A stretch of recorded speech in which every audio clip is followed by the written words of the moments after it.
Hello. Welcome back to another episode of Diagnosing a Killer. I'm Koelle. And I'm Kenna.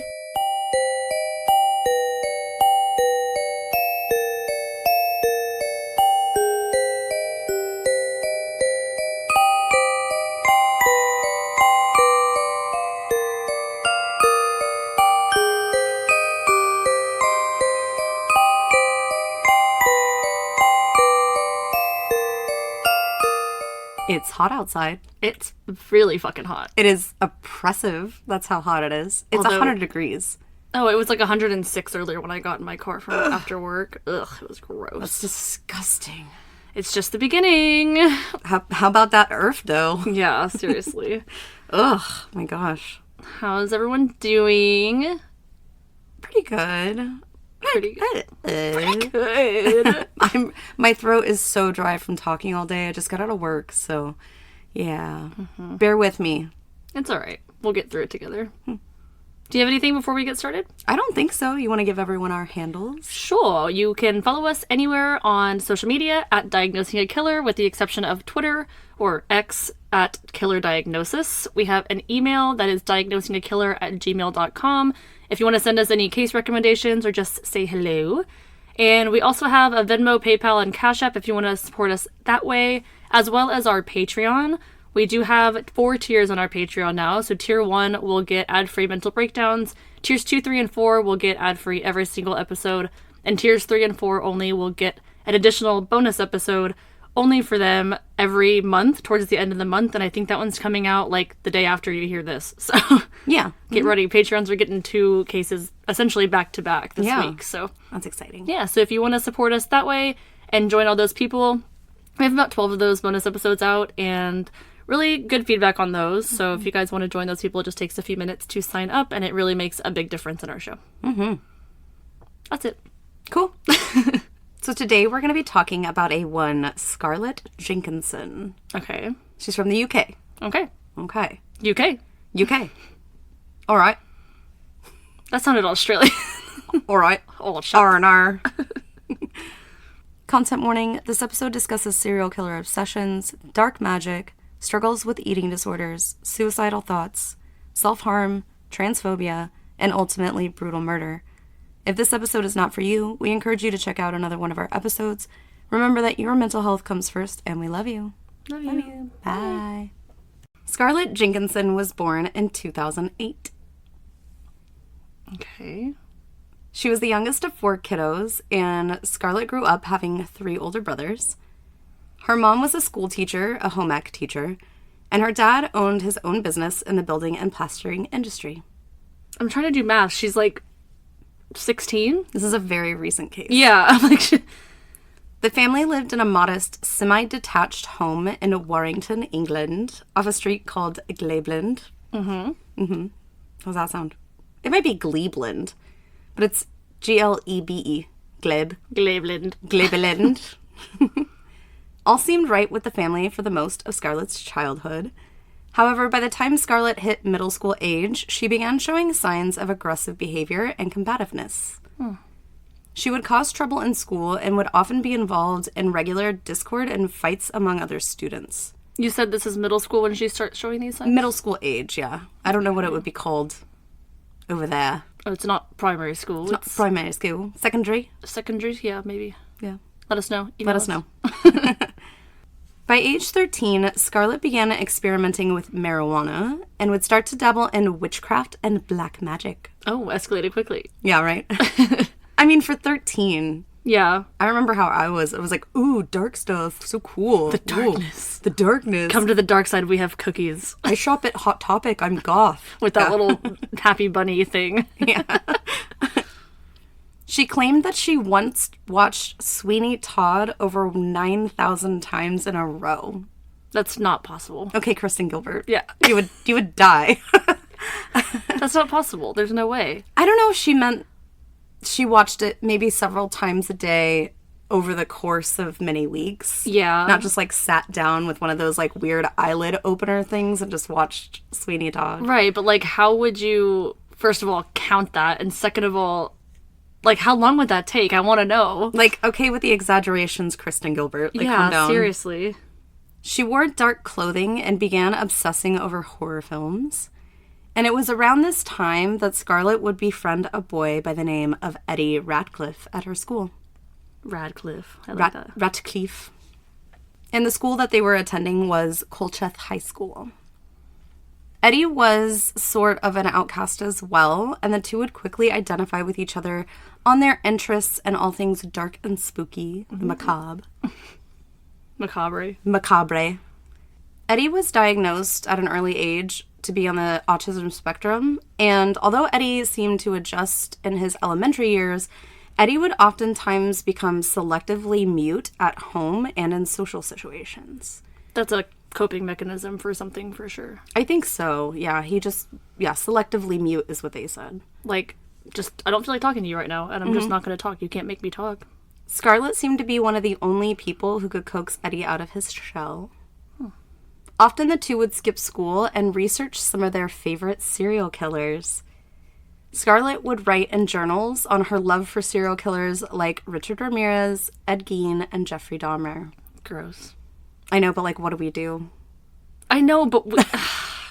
We also research serial killers. Yeah, that's true, but I don't, like, do it... I was going to say for fun. For funsies. We do it for funsies. Actually, we kind of do. That is hard. I don't know. She wrote fun facts about each killer as if she were writing a small dating bio for each. That's weird. For example, Richard Ramirez's bio included his name, nickname, which would be The Night Stalker. Date of birth, date of death, his MO or method of killing, where he operated during his killings, a brief history of Ramirez's life, and some of her favorite quotes of Ramirez's. Just like, oh, these are like killer quotes, bro. And then, like, in the bet you didn't know section of the thing, it said, I have halitosis.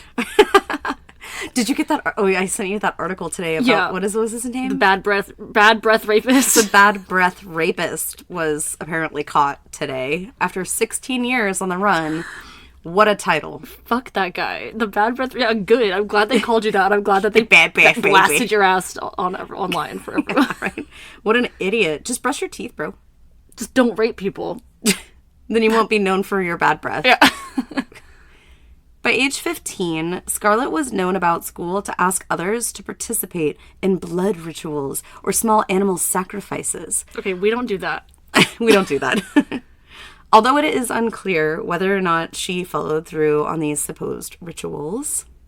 One thing is for sure, however, in late September 2022, Scarlett would bring edibles to school, convincing a girl of just 13 years of age to consume the edibles under the guise that they were harmless sweets. That's not funny. It's not funny. It's not funny. I would be so mad. Like, as soon as you eat it, she's like, yeah, that's weed. I would be so fucking pissed. Because I don't like drugs. Well, then I'm a drug person. First of all, the amount of control you must need by doing this to someone. And then how out of control that girl must have felt. Oh, yeah. That's terrifying. The girl had consumed so much of these edibles that the girl would eventually have to be hospitalized. Oh, my God. Once word got around that Scarlett was the one who provided the edibles to the young girl, Scarlett was kicked out of Colcheth. Although initially the girl's parents were to press charges, they eventually dropped the charges once they knew that Scarlett was removed from the campus. Scarlett would then be enrolled in Birchwood High School. However, Scarlett's former school, Colcheth, did not write a full report as to why Scarlett was let go from their campus.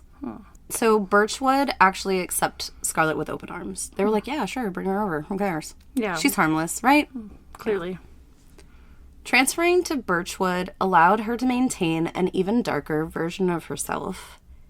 Scarlett would further represent herself as a witch who practiced dark magic and was a full-blown Satanist. Oh my gosh. Scarlett would download apps that gained her access to the dark web, often watching videos of people dying, being beheaded, torture, and suicides. Oh my gosh, this is horrific. She's like 14? She went hard into it. I wonder where, like, that... I don't know. I wonder where it came from, you know? Almost like morbid curiosity, but, like... That's too much. It's a lot. I have morbid curiosity, and I've accidentally stumbled upon videos like that, and it was horrific, and I cannot get it out of my mind. She remained in constant contact with Eddie, reporting on her daily activities in her new school. The two had even begun plotting the death of several classmates that the two had targeted. Oh, great. Although this would definitely become a concern to any adult who may come across it, at this time it is not known that the threats were real or fantasy for Scarlett and Eddie. And although many classmates did report this to their parents and administration, nothing was investigated or done about it. Perfect. Great. We love when that happens. We love ignorance. We love when people will say, oh, I just thought it was a prank. I thought they were joking. Oh, kids will be kids. You don't joke about shit like that. Ugh. Scarlett and Eddie never seemed to be romantically involved, but they would often express that they did share a deep connection and that they considered themselves to be soulmates in a way. Scarlett actually had a boyfriend who was much older and would often employ manipulation tactics to get him to stay with her. She even carved his name on her arms once, on one occasion, claiming that this was proof of her dedication to him. There's something seriously wrong with this chick. She needs to be evaluated. At this point, why hasn't she been evaluated? Where the fuck are her parents? Yeah, exactly. I'm sorry, I'm not saying that every parent is responsible for disorders or anything like that, but there's, things happening here. There's a lot of signs.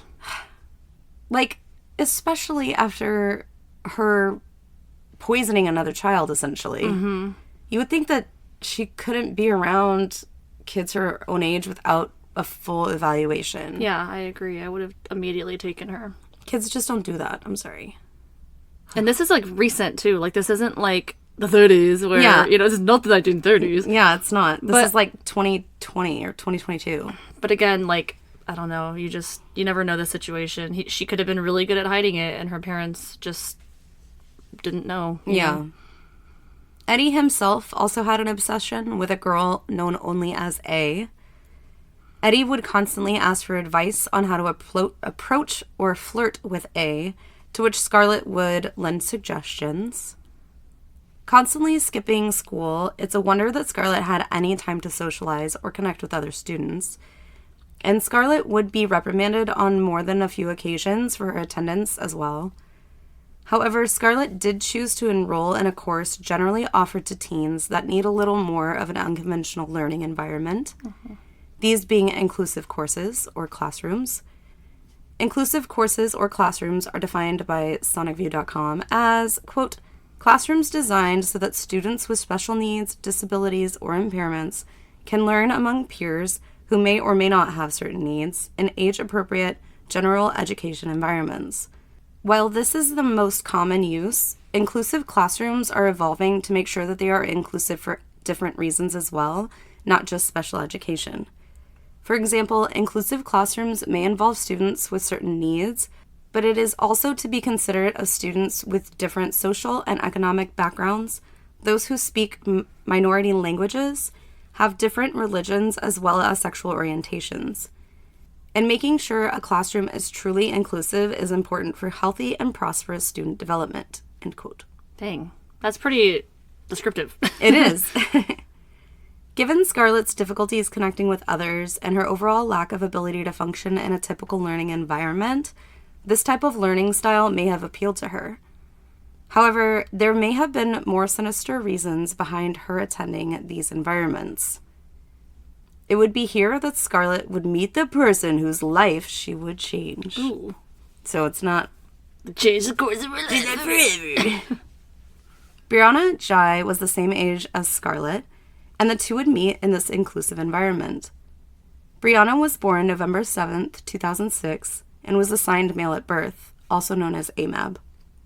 From an early age, Brianna knew that she was different from other kids, and she was eventually diagnosed with ADHD and autism spectrum disorder. Brianna also began officially transitioning with gender-affirming care around age 13, and was living fully as female by age 14 in 2020. So this was during the COVID pandemic as well, which I'm sure helped her transition because you couldn't be in face-to-face learning, you know? Yeah. Brianna had found the transition back into person-to-person schooling to be a difficult one. Brianna had troubles with depression and struggled with an unspecified eating disorder, probably brought on by body dysmorphia. That is my opinion. That is kind of what I read. But I feel like that's a comorbidity, right? It is. If you have body dysmorphia, sometimes one of the symptoms, I suppose, is developing an eating disorder. You're completely right. I did a assignment recently in one of my courses about eating disorders and body dysmorphic disorders, and they do go hand in hand a lot of the time. It's interesting. It's sad, but it's interesting. So Brianna had actually struggled with her ED so much that she had actually been hospitalized for it. In order to help cope, she did what most normal teens would do and turned to social media. Brianna would create TikToks documenting her struggles as a trans youth and would often feel supported by her commenters as well as her family, who also supported her 100% in her transition. Mm-hmm. Brianna also seemed to have gained a lot of confidence on the platform, and a type of confidence that she sometimes struggled to find within herself in the outside world. Yeah. But now back in a public school setting, the social anxiety would oftentimes become too much for her to bear. Brianna would sneak down to the cafeteria on most days, grab her food, and return to the inclusion building in order to eat her lunch alone. Slowly, by the fall of 2022, Brianna would come to find friendship in some of her classmates, but one of them in particular being Scarlett Jenkinson. Scarlett would quickly and almost forcibly become Brianna's friend. Brianna went along with this friendship as it was nice to be included, and Scarlett was also outcasted by others as well. But it was noticed by some classmates that the inclusion was more of an admiration from Scarlett, although not an overtly, flirtatious one. And this is around the same time that Eddie is now interested in this A person. Yeah, so, Scarlett and Eddie go to two separate schools. Yeah. Eddie likes A, and Scarlett is befriending Brianna. Right, I think Scarlett might, in my opinion, is probably well, shit, Eddie found someone new, to hang out with. I gotta find someone. She's gonna, latch on to someone really quickly and, be almost inappropriate as far as her, approach. Well, Scarlett does have her boyfriend, too. The guy that she was, writing, that, she wrote his name in her arm. They're still together. Oh, for some reason I thought that was Eddie. Earlier? Oh, no. Yeah, okay, this different guy. This is a different boyfriend, yeah. Yeah, they were essentially we aren't romantically involved with each other at all. But I think it was it's kind of follow-you-do, I feel like. And so, yeah, Scarlett kind of has her boyfriend, her much older boyfriend that I think is almost college age. And she's just obsessed with him and has used manipulation tactics to kind of keep him around, whether that be the threat of harming herself or something like that. Yeah. But yeah, Eddie likes A, and yeah. And we now know, unbeknownst to Brianna, that Scarlett is slowly becoming more and more obsessed with her. If not in a romantic sense, it was possibly obsession over her uniqueness and even possibly her transness. I think that mostly it's just Scarlett thinking that it adds to her to be friends with someone who's trans. Yeah. And to really, almost use Brianna to be this is how unique and different I am because I'm friends with Brianna, you know? Yeah, that's gross. Which is gross. Instead of just being friends with her because she's a nice person. Yeah. Scarlett would express her obsession to Eddie, and the two would exchange transphobic remarks about Brianna, and eventually, Scarlett and Eddie had added Brianna's name to their growing list. Ew, that's gross, though. She's, befriending her, and then now she's talking shit, behind her back. Yeah. Gross. Scarlett wrote in December 2022, quote, "I'm obsessed over someone I know, but I don't have feelings for them. She's called Brianna. I don't know how to explain. Also, she has a dick, lol," end quote. Okay. Shut the fuck up. Eddie replies, quote, "Is it a femboy or a tranny?" end quote. It is so fucking cringy. I hate even saying that. That's awful. I'm gonna get out of here. Oh, God. I just leave. Scarlett would often compare herself to Brianna's looks, saying she felt gross or disgusting standing next to Brianna. Eddie agreed, saying that Brianna looked, quote, "prettier, but it is a boy," end quote. Then don't fucking talk to her. Don't be fucking friends with her. Why are you so concerned about this? I just want to punch these guys in the face. fuck off. Don't worry about her then if it's such a bother for you to be around her and, next to her. I don't understand why it's any of their fucking business. Yeah, like, exactly. Do you go around asking people what their genitals are like or anything? No, nobody does that. Nobody fucking does that. Yeah, no, it's fucking gross. It's fucking awful. Loving a pet is easy. Losing a pet is hard. Perfect Memorials has been chosen by families since 2001 for their unique memorial products. Choosing a cremation urn or other product from Perfect Memorials allows many special ways to memorialize your loved one. Keep your furry friend in your memory forever with unique, handcrafted, and personalized products for everyone. Click the link in our show notes for an exclusive offer with Perfect Memorials today.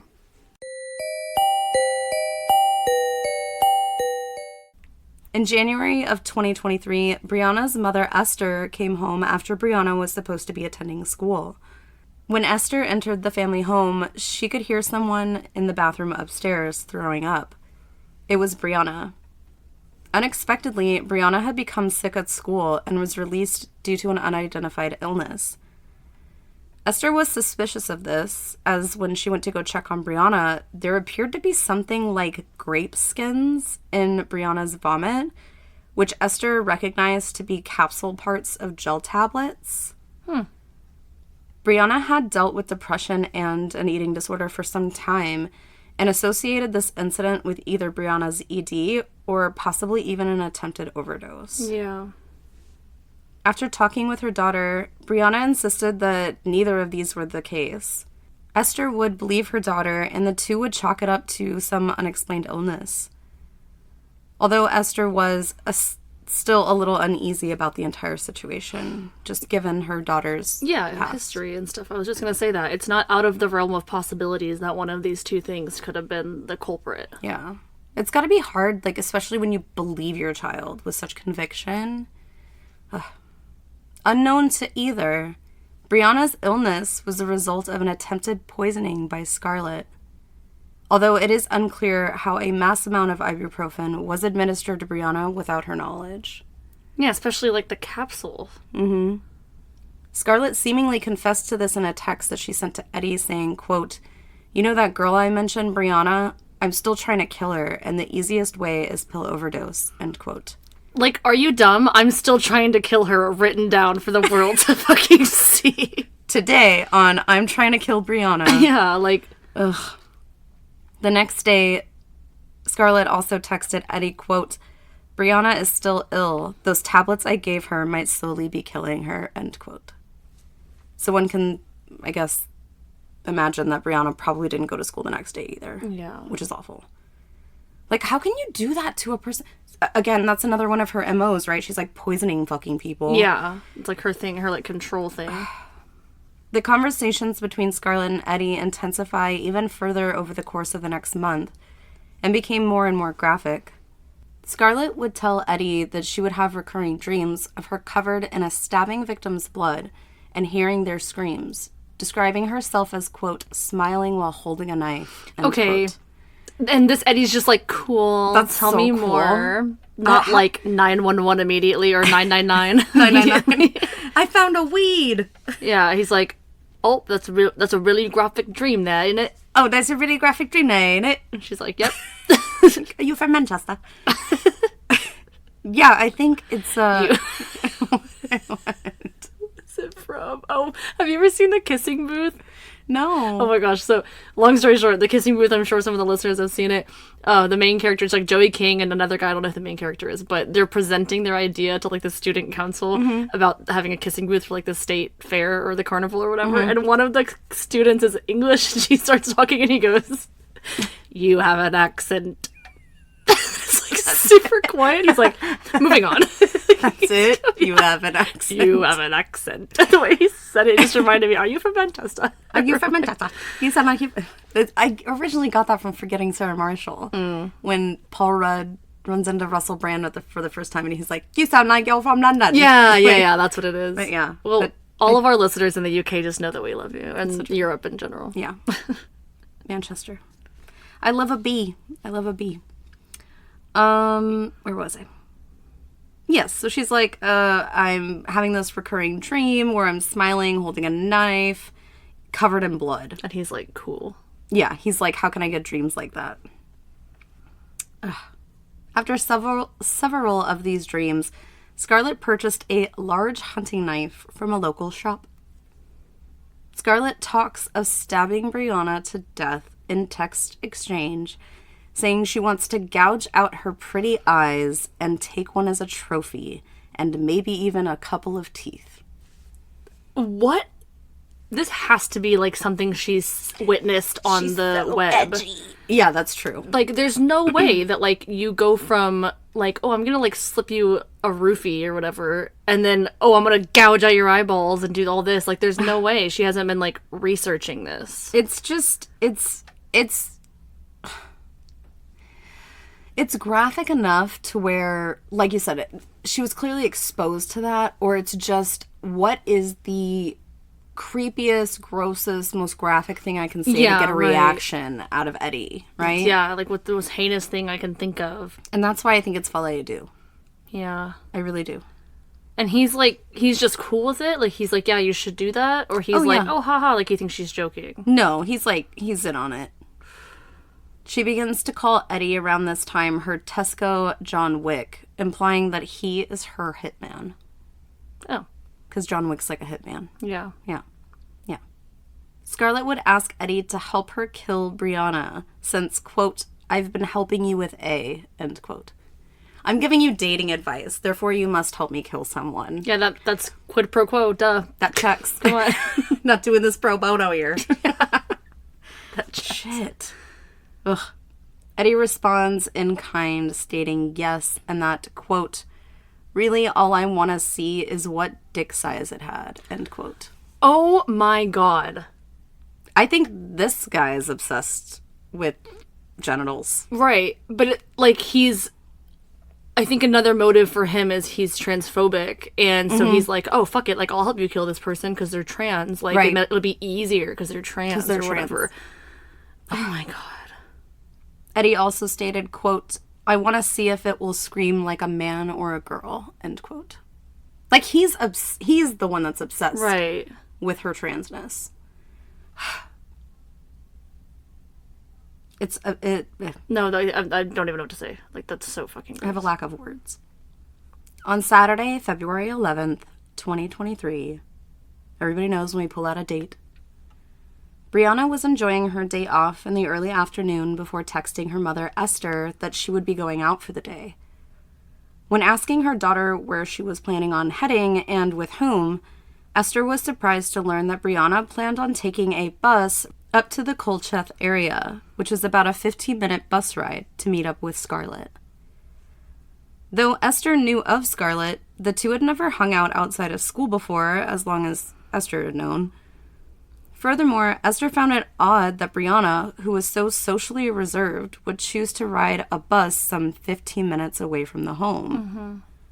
But Esther thought to herself, maybe this is Brianna coming out of her shell a little, and maybe if Scarlett was the one to help her get out of the house, that maybe this is a friendship worth making leaps for. Esther was able to watch her daughter leave the home in the afternoon through the camera doorbell installed on the outside of the home. Brianna, dolled up for the day, locks the family front door, strolls down the walkway, through the garden gate, and down the street to the bus stop. This would be the last time her mother would see her. Brianna can then be seen on CCTV on the bus, then arriving at the bus stop, where she is then met by Scarlett and a boy she's never met before, Eddie Ratcliffe. An hour later, a married couple, Andrew and Catherine, were walking their two dogs when they came across a strange sight.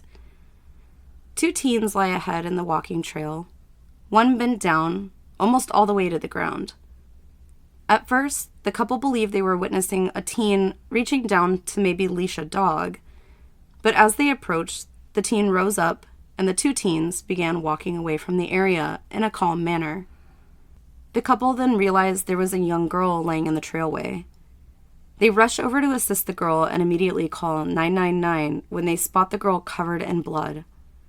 Although we don't have the 999 recording, we do have an article by BBC which documented what was heard later in court. Quote, in the recording, the dog walker was heard to be breathing heavily and in clear distress. She told the operator somebody was very hurt after being attacked and that she had, quote, seen some of the attackers run away from the body, end quote.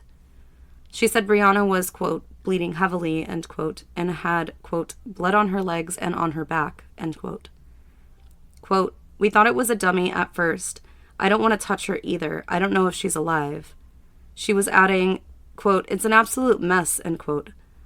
She then told the operator her husband would wait with Brianna and she would go to the car park to direct the emergency services. The operator then asked the caller if she believed Brianna had been hit. She said, quote, I think she's been attacked. She may have been stabbed, end quote. She replied, quote, is she breathing, end quote, the operator asked. Quote, no, I don't think so, end quote, she replied. Quote, I can't see her face. It's covered in blood, end quote.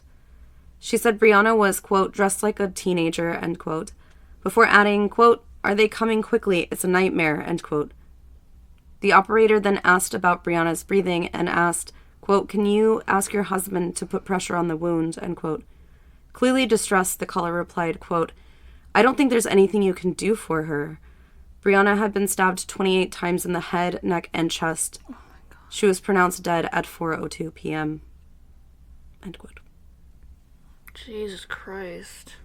Police were immediately suspicious of Scarlett, as Esther had been told by Brianna that she was to meet up with Scarlett in the area that Brianna was found. A trail of video footage found that Brianna had met up with Scarlett and another teen at a bus stop who was quickly identified as Eddie Ratcliffe. By the next day, both Scarlett and Eddie were taken into custody. Like, literally the next day. Dumbasses. Let me see your phones. Yeah, right? A search warrant was issued for both of their homes, and here detectives found a mountain of evidence. Bloody clothing, a hunting knife, and Scarlett's journal logging information about her serial killer idols. One entry was particularly unnerving. Her own entry. No fucking thank you. It read, Saturday, 11th of February, 2023. Victim, Brianna Jai. Plan. Meet Eddie at Wooden Post, 1 p.m. Walk down to library bus stop. Wait until Brianna gets off bus. Then the three of us walk to Linear Park. Go to the pipe/tunnel area. I say code word to Eddie. He stabs her in the back. I stab her in the stomach. Eddie drags body into the area. We both cover up area with logs, etc. That didn't fucking work out. She's a genius. Yeah. She's a genius. Yeah. Been texting about this for months. Mastermind. Puts it in her own little serial killer journal. She clearly thought everything through. Totally. By the 15th, just 4 days later, both Scarlett Jenkinson and Eddie Ratcliffe were charged with first-degree murder of Brianna. Brianna had been lured into the woods after Scarlett told her that the three were going to meet up with a weed dealer. Brianna even texted another friend stating, quote, Scarlett is so weird. She's pretending she has a drug dealer, end quote. Oh so, like, Brianna knew that Scarlett was, like, lying or covering something up while it was happening. Oh my gosh. Smart girl. After, not only that, but it places her with Scarlett. Yeah. Moments before this were to happen. Who knows? Maybe that's why she sent the text. After walking away from the main area of the trails and realizing that they were alone, Eddie and Scarlett would simultaneously attack Brianna, Eddie stabbing her in the back while Scarlett stabbed from the front, in what was later described as a stabbing frenzy. Oh my God.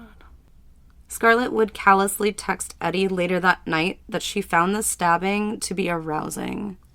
Fuck off, Carla Faye Tucker. Right, I was just gonna say. God. Pickaxe much?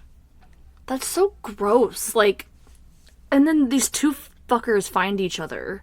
Yeah. And it's not like she's texting this to someone that's going to do the responsible thing and the moral thing and turn her in and try to get help for her. You know, it's like, no, we'll just fucking agree on this disgusting plan. Yeah. Ugh. Both Scarlett and Eddie blamed the other participant for encouraging them to commit the crime. Because, of course. Of course they did. Because they're fucking children. What can be said is that if neither of them had met, Brianna may still be alive. So either way, they're both responsible. Mm-hmm. Both would attend trial, although their names were to remain anonymous from the press as they were minors when the crime was committed. Don't commit an adult crime if you don't want your name out there. If you can't do the adult time. That's what I thought you were going to say. No. Don't do the adult crime if you can't do the adult time. Ugh. The trial would last just 1 month, and deliberations lasted just 4 hours. Jenkinson and Ratcliffe were found guilty of committing first-degree murder, Jenkinson being sentenced to life with parole after 22 years, and Ratcliffe being sentenced to life with parole after 20 years. But again, they're like, that would be like, they're in their 30s. Yeah. Great. Can't wait. Neither defendant received any additional charges regarding their text messages discussing Brianna's transgenderness. The court ultimately decided that the murder was not a hate crime. Which I think is bullshit. I disagree. I mean, literally, they talk about it in such a disgusting and, like, careless, non-compassionate, just, I don't even know the words. It's just disgusting. Yeah. And the fact that they are just like, oh no, clearly it has nothing to do with her being trans. No, clearly it does. It does. Clearly it fucking does. Like, that just irks me. And for her to be like 16. Brianna was 16. She had her whole life to like understand who she is and like live her authentic self like as a young woman and have the rest of her life to only be a, like, you know? This on the eve of Pride Month, too. That's another reason why I tried to tackle this one. After the trial's conclusion, both of Brianna's killers were publicly named. Esther, Brianna's mother, said that the hardest thing for her and the rest of the family to come to terms with was, quote, finding out that one of the people who had been charged for her murder was someone we believed to be her friend. Someone that we trusted. Someone that I was so happy that she had. Fearing that my child had been so lonely, not knowing that this person had been planning to not only cause harm, but to take the life of my precious child, end quote. Ooh, heaves. I know, I just got the heaves too. Scarlett Jenkinson's family released a statement saying, quote, all of our thoughts are with Brianna and her family. The last 12 months have been beyond our worst nightmares as we've come to realize the brutal truth of Scarlett's actions. We agree with the jury's verdict, the judge's sentence, and the decision to name the culprits, end quote. Like, they were like, nope, blast her. Blast her for what she did. Put her name out in the press. I don't disagree with that, but I also want to know, like, the dynamic of the household, like, why she didn't get help. Was she just that good at hiding it, or was it like a just turn a blind eye kind of thing? I don't know. Was it like, oh, this is like an angsty teen? I mean, I don't know. Like, it's, you know, with the journals and stuff like that. Like, what parent is going to go through every journal? Right, and I'm not blaming them at all. I'm just saying, like, I just want to know, like, what, like, and that what my point is that there's a reason we do this podcast, and one of the biggest reasons is to educate people on the signs so that you can get someone help before something like this happens. Yeah. So I guess where I'm coming from is, like, I wish that maybe the parents were more educated on the signs. Mm-hmm. Again, I don't know what they knew or didn't know. I'm not blaming anybody besides Scarlett, excuse me. And I think, like, part of it is because it is a UK case. Correct me if I'm wrong, listeners, but especially as it pertains to minors, a lot of the trial I could not find. You know me, I'm a trial person. Like, I want to listen to the whole trial, know every detail, and maybe there were things that were revealed that were done or weren't done during the trial, and we just don't know. That's true. As far as parent participation. After the killers were convicted, Brianna's mother, Esther Jai, called for, quote, empathy and compassion, end quote, for their families as, quote, they too have lost a child, end quote, and, quote, must live the rest of their lives knowing what their child has done, end quote. Yeah, I mean, that's difficult. in and itself. The head teacher, Miss Mills, from Birchwood, said in an interview by The Guardian, quote, "Hindsight is a wonderful thing. Obviously, if I can go back in time knowing what I know now, then I would not want Scarlett to come to our school at all. But unfortunately, there was absolutely no indication at all in any of her previous behaviors or behaviors when she was at this school that would indicate that she was capable of any way of what she did," end quote.